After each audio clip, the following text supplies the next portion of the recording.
Madame la Présidente, Monsieur le Ministre, mes chers collègues, une conjonction d'éléments peut faire disparaître la culture à grande vitesse s'il n'y a pas un sursaut. C'est tout le réseau issu de la décentralisation qui est menacé d'effondrement. Un peu partout, les budgets de la culture sont les premières victimes des restrictions budgétaires. Ces extraits de l'appel contre l'effritement du réseau culturel lancé la semaine dernière par de nombreux acteurs du secteur reflètent l'inquiétude objective autour de l'avenir de la politique culturelle en France. Si nous voulons éviter, en tant que parlementaires de la République, mais aussi en tant qu'élus locaux, la fragilisation du secteur, il devient impérieux de refondre le pacte culturel entre l'État et les collectivités territoriales et de rappeler la responsabilité des uns et des autres. En effet, depuis les lois de fer, mais plus encore depuis le Conseil national de la Résistance, la politique publique des arts et de la culture a constitué un modèle exceptionnellement singulier en Europe, caractérisé par l'intervention conjointe des collectivités territoriales et de l'État, par la multiplicité des acteurs, tant déconcentrés que décentralisés. Grâce à la libre intervention de chacun, fondée sur une véritable volonté politique, l'action publique de la culture a favorisé l'émergence et la pérennisation de projets culturels qui ont structuré les territoires, mais aussi animé la vie des hommes. Il est d'ailleurs amusant de constater que l'idée même de culture, qui implique la liberté de penser le monde pour en faire jaillir une création unique, a fortement influencé la politique territoriale culturelle française.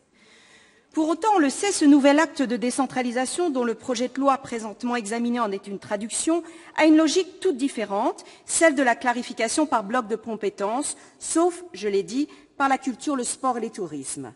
À la suppression de la clause générale de compétences pour les régions et les départements doit correspondre une vision ordonnée et moderne de l'organisation territoriale, gage de rationalisation et de lisibilité. Le gouvernement montre par ce projet de loi son ambition pour les territoires, et ce après la loi MAPTAM qui consacrait le devenir des futures métropoles de notre pays et proposait les outils de la gouvernance publique, manifestant ainsi sa confiance à la fois dans l'intelligence mais aussi dans la différenciation territoriale. La décentralisation doit s'adapter à la société d'aujourd'hui. Ce projet de loi n'est aucunement un reniement de celle imaginée au XXe siècle. Il n'en est que le prolongement actualisé.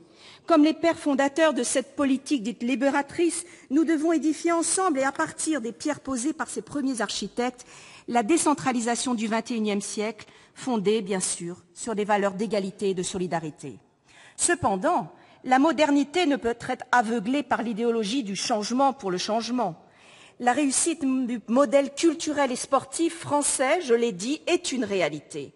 Elle nous a conduit à le confirmer et à définir par conséquent la culture et le sport comme des compétences partagées entre les collectivités territoriales. C'est tout l'objet de l'article 28 de ce projet de loi et nous nous en félicitons.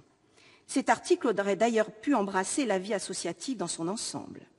Car nous savons que c'est grâce à la multiplicité et à la diversité des interventions publiques, modèle unique en Europe, que notre pays se trouve ainsi maillé d'équipements sportifs et culturels.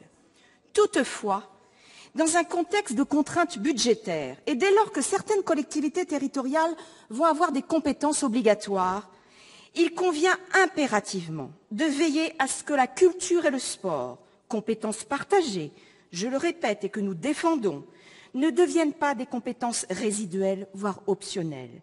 Elles ne peuvent dépendre ni du reliquat budgétaire à disposition des collectivités, ni de l'appétence personnelle des élus pour ces domaines caractéristiques du corps et de l'esprit. Il s'agirait dès lors d'une funeste palinodie pour le mouvement culturel, pour le mouvement sportif et par-delà une atteinte insupportable au rayonnement de la France et à la qualité de vie de nos concitoyens. À ce titre, il est fondamental de rappeler que par ses arbitrages et par ses décisions, chaque collectivité a une responsabilité majeure dans le développement ou, à contrario, dans le non-développement culturel et sportif de son territoire.